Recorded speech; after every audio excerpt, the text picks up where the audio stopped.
सवेरे जब लड़ने के लिए गए तो भगवान से बार बार कहते हैं, प्रभु रात में कहा था आपने कि कोई रास्ता बताओगे, कोई दांव बताओगे। भगवान ने कहा वही बता दे। और वहां जब युद्ध हुआ तो वो तो 27 दिन से भीम को देख रहा था, उठाया, पहलवान था और जमीन पर पटका, अखाड़ा था बहुत अच्छा, गर्दन तक भीम अंदर चले गए। जब गर्दन निकाली, भगवान की तरफ देखा तो भगवान दूसरी तरफ देखने लग गए। भगवान भीम की तरफ देख ही नहीं रहे। लेकिन दोबारा जब जरासंध ने गर्दन अंदर डाली और दोबारा जब भीम ने ताकत लगा करके, पूरी ताकत लगा करके गर्दन निकाली और भगवान की तरफ देखा ना,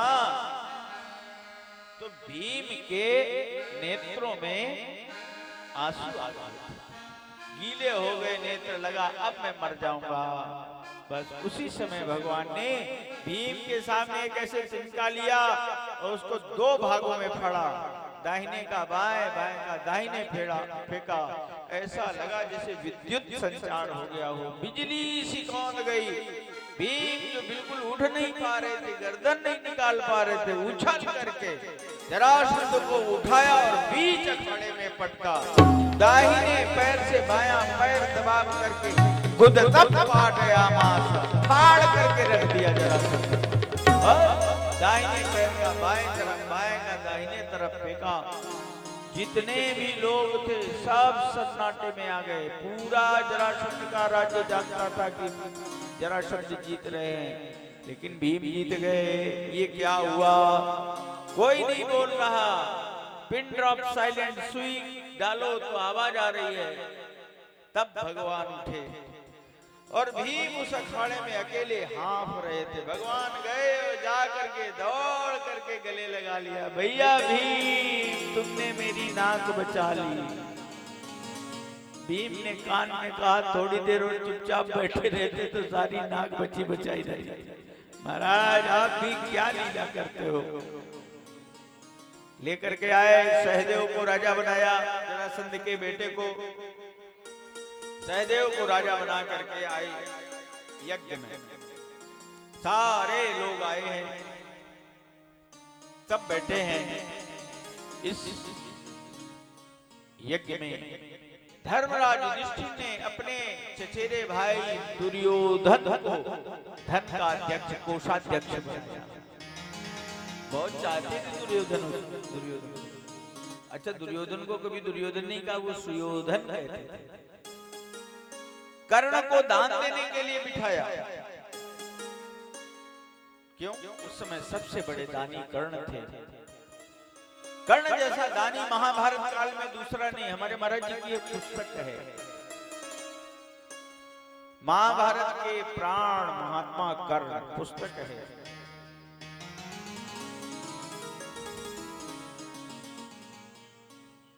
कर्ण जैसा दानी को इसलिए उन्हें दान देने के लिए बिठाया। देखो, दान देना भी एक अलग कला है। जिनके पास पैसा है वो दान दे लेंगे, ये नहीं, ऐसा नहीं। दान देने के लिए हृदय चाहिए और आदत चाहिए। कर्ण कोई बहुत बड़े धनवान नहीं थे पहले, लेकिन कर्ण की आदत में था। कर्ण से कोई कुछ मांग दे, कर्ण देते थे। इसलिए युधिष्ठिर ने कहा, कर्ण जैसा। भगवान कृष्ण और अर्जुन में एक बार ये बात हुई कि इस समय सबसे बड़े हमारे भाई धर्मराज युधिष्ठिर दानी है। भगवान ने कहा कि हाँ है, दानी है। तो आप कर्ण की प्रशंसा क्यों करते हो? भगवान ने कहा चलो देखते हैं, तुम मेरे साथ चलो। भगवान ने ऐसे ब्राह्मण का वेश बनाया। रात्रि के 2 बजे पानी बरस रहा। धर्मराज युधिष्ठिर के पास में गए, दरवाजा खटखटाया। दास निकला, महाराज से कह दो कि मेरी पत्नी खत्म हो गई है, मैं अंतिम संस्कार करने जा रहा हूँ। मेरी इच्छा है कि मैं चंदन की लकड़ी से अपनी पत्नी का संस्कार करूं। राजा को चाहिए कि अपनी प्रजा की हर इच्छा को पूरा करे। मुझे इस समय चंदन की लकड़ी चाहिए। महाराज आए, सुना। धर्मराज युधिष्ठिर दौड़ते दौड़ते आए और उन्होंने कहा, सुनो, अभी बारिश बहुत हो रही है, लकड़ी भीग गई है, तुम सुबह तक प्रतीक्षा करो, कल मैं कैसे भी करके लकड़ी की व्यवस्था करके और आपको लकड़ी देता हूँ। ठीक है महाराज। भगवान चले आए। अर्जुन से कहा चलते हैं कर्ण के यहाँ। कर्ण के यहाँ पहुंचे। महाराज अधिराज की जय जयकार हो। कर्ण आया, स्वयं आवाज सुनते ब्राह्मण की। महाराज बताइए क्या बात है? कुछ नहीं महाराज, मेरी पत्नी खत्म हो गई, मुझे चंदन की लकड़ी चाहिए।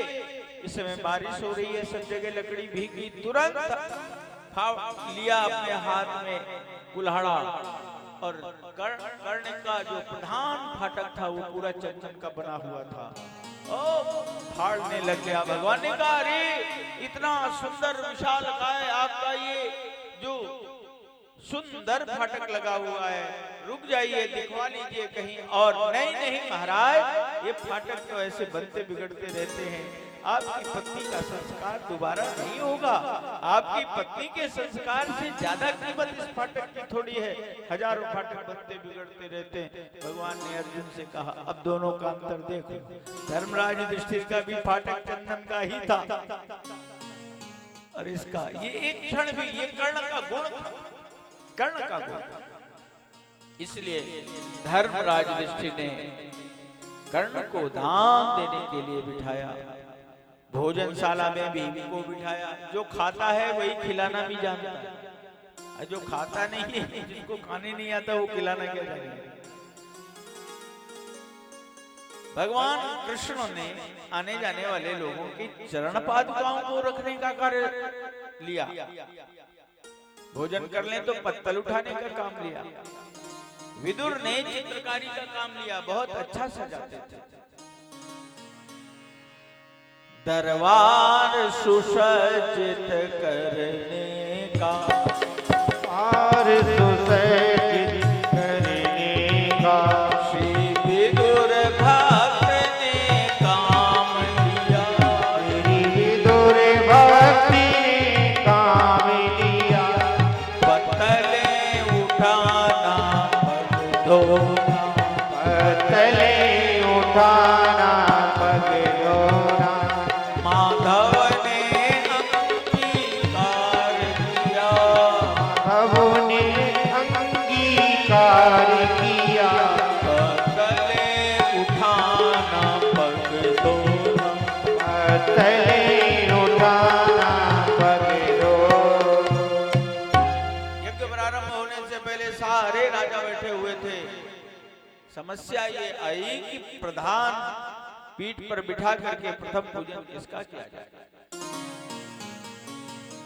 बड़े बड़े राजाओं का नाम आ रहा था, लेकिन वहां पर जरासंध का अभी अभी राजा बनाया गया बेटा सहदेव बैठा था। सहदेव अपनी जगह खड़ा हो गया और कहा जिस सभा में द्वारिकाधीश महाप्रभु विराजमान हो वहां दूसरे की चर्चा हो, ये तो समझ से परे है। ओ भीम खड़े होकर के कहते हैं अरे सहदेव, जो काम तुमने कर दिया ना, सोच मैं भी रहा था लेकिन कह नहीं पा रहा था, मैं तुम्हारी बात का अनुमोदन करता हूं। ताली बज गई। प्रथम पूजन की बात आते ही शिशुपाल खड़ा होगा अपनी जगह। आप लोगों ने अनुमोदन किया पूजन का, लेकिन ये ठीक नहीं है। यहाँ पर किसी राजा का पूजन हो ये चर्चा चल रही है, लेकिन कृष्ण कभी राजा नहीं हो सकता। इसके पूर्वज यदु को श्राप है, इसके वंश में कोई राजा नहीं हो सकता। महाराज ये आती नहीं, ये श्राप दिया है। आप ये कहो कि ये बड़ा सुंदर है देखने में, काला कलूटा। आप ये कहो कि ये बड़ा परिश्रम करता, अरे नंद के टुकड़ों पर गऊओं को चराने वाला। आप ये कहो बड़ा साहसी। सहदेव तुम भूल गए हो, तुम्हारे पिता के युद्ध से परास्त होकर जब ये भागा था रण छोड़ करके, तो ये द्वारिका में जाकर के बसा। ऐसे व्यक्ति की पूजा कैसे हो सकती है। भीम ने गदा उठाई, शिशुपाल, भगवान ने कहा बैठ जाओ। ये जरासंध नहीं है जो तुम मार लोगे, ये मेरी बुआ का बेटा है।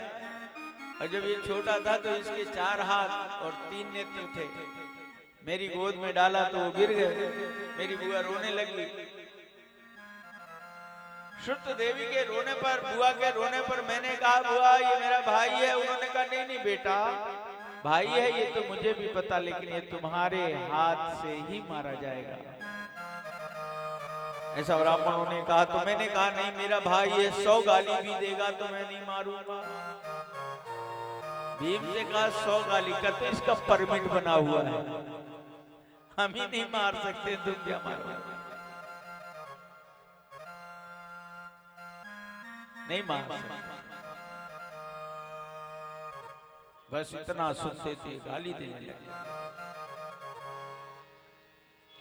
भगवान एक लाइन खींचते जाते थे, जैसी 100 गाली हुई भगवान ने कहा शिशुपाल सावधान, शिशुपाल न कर अंधेर बहुत, पाल न करे अंधेरे बहुत, शिशुपाल न कर अंधेर बहुत, पाल न कर अंधेरे बहुत, सब सृष्टि ना अंधेरी है, सब सृष्टि ना अंधेरी है।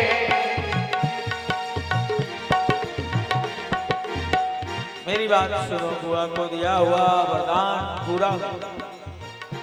शिशुपाल न कर अंधेर बहुत, पाल न कर अंधेरे बहुत, सब सृष्टि ना अंधेरी है, सब सृष्टि ना अंधेरी है। आ बड़ी भंवर में नाव तेरी, आ बड़ी भंवर में नाव तेरी, एकाध घड़ी की देरी है, एकाध घड़ी देरी है। शिशुपाल न कर अंधेर बहुत, शिशुपाल न कर अंधेरे बहुत। भगवान ने सुदर्शन को आज्ञा दी, गर्दन कट गई, हाहाकार मच गया। इतने बड़े युद्ध में जहां किसी की गर्दन कटी हो, वहां किसी को चोट आए तो सामान्य बात, भगवान की उंगली में चोट लगी,